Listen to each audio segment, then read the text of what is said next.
And also, will you say good afternoon to the visitors? Good afternoon, visitors. The HIV/AIDS pandemic has had a brutal impact on life throughout Africa. The first director of JRS Eastern Africa was a charismatic Jesuit priest named Father Angelo D'Agostino. He was sent to Africa by Father Pedro Arupe. After 2 years with JRS in Kenya, Father D'Agostino encountered the problem of children infected with HIV/AIDS, and he knew he had to do something. What he did was nothing short of a miracle.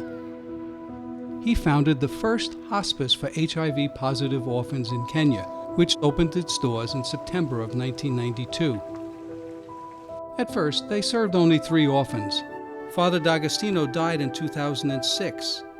His great work is now being continued by the Sisters of the Adoration of the Blessed Sacrament. My name is Sister Mary Owens. Currently, I am the Executive Director of the Children of God Relief Institute, NYUMBANI. Through 8 centres, we now care for over 3,100 children, all HIV positive.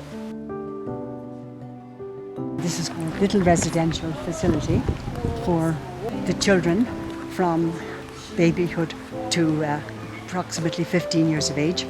They live in families of 14 with a mother and an assistant mother. Hodi hodi. Oh yes, Mary, how are you? Fine, Okay. thank you. All right. You are most welcome. Thank you very much. Yes, Dolo, come on. Yes. Right. Good man. This is Dolo. Right, Dolo. Asante Sana. Okay. It's time for afternoon tea, is it? Time for milk.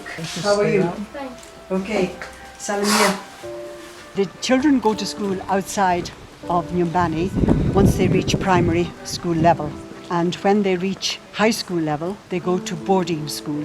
This is to try and give them the experience of just being themselves outside of Numbani. Hello, hello. Hello.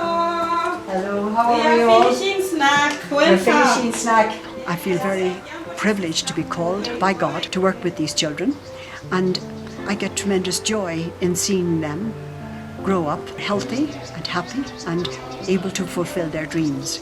So what are you doing now? We are reading and reading storybooks. Reading storybooks.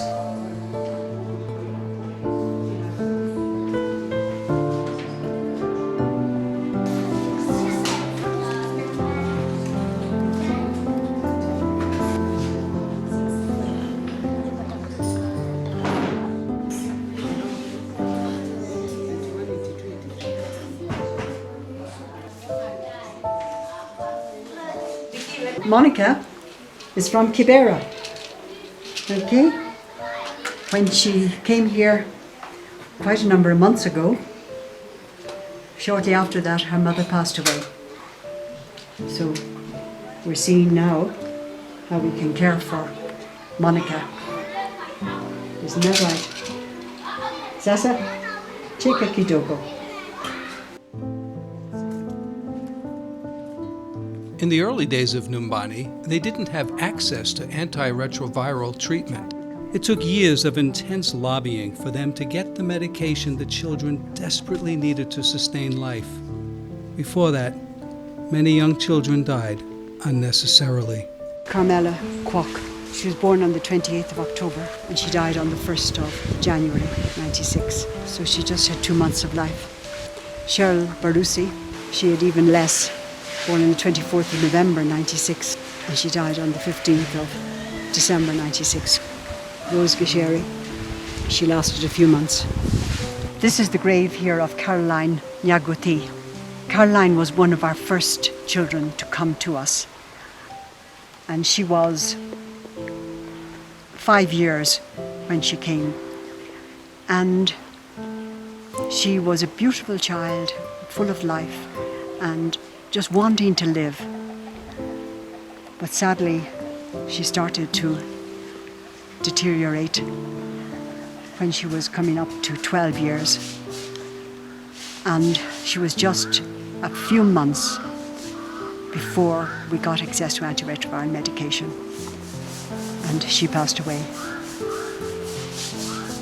That broke our hearts. She had lived so long.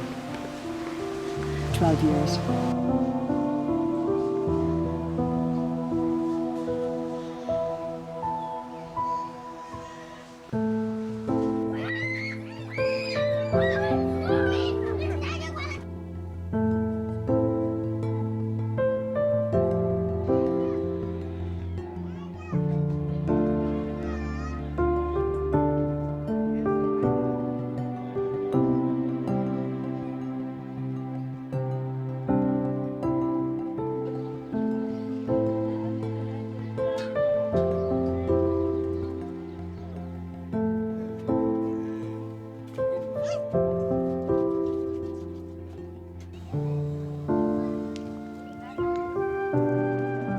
Located in the Kibera slum, Letoto is one of Numbani's programs that provides medical and nutritional care at its clinic and through home visits for kids infected with HIV.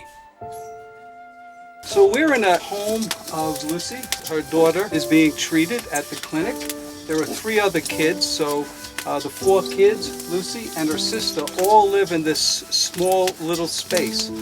And she's cooking food here that she sells to earn a living. So it's really hot in here, and their life is really hard.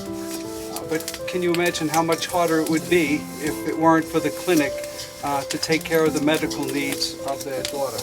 Nimeshukuru sana kwa wageni kukuja. Sana nimeshukuru lea toto pamoja na Lucy told me how grateful she was for the medical help her daughter receives from Numbani and Leototo, and also for the practical help of the beds upon which they sleep. Asanteni. It's estimated that 300,000 Kenyan children are HIV positive. Many mothers abandon their babies because of the stigma of HIV infection. It is estimated that sub-Saharan Africa has 35 million children who have been orphaned by AIDS. 60% of them are desperately poor. Numbani gives the most vulnerable children the best available nutritional, medical, and spiritual care. For me, Sister Mary Owens is one of those hidden, humble, quiet, everyday saints whose self-emptying love for the forgotten kids the world prefers to ignore is the glue that holds the universe together. She's a manifestation of divine compassion and mercy. In the developed world, virtually no child is born with the virus now because there is this intervention, and any mother who is pregnant will be on antiretroviral medication if she's HIV positive. Here, we're lobbying for access to that prevention of the transmission from mother to child for all HIV positive mothers, which means that we'll be put out of business finally, which we want to. Okay?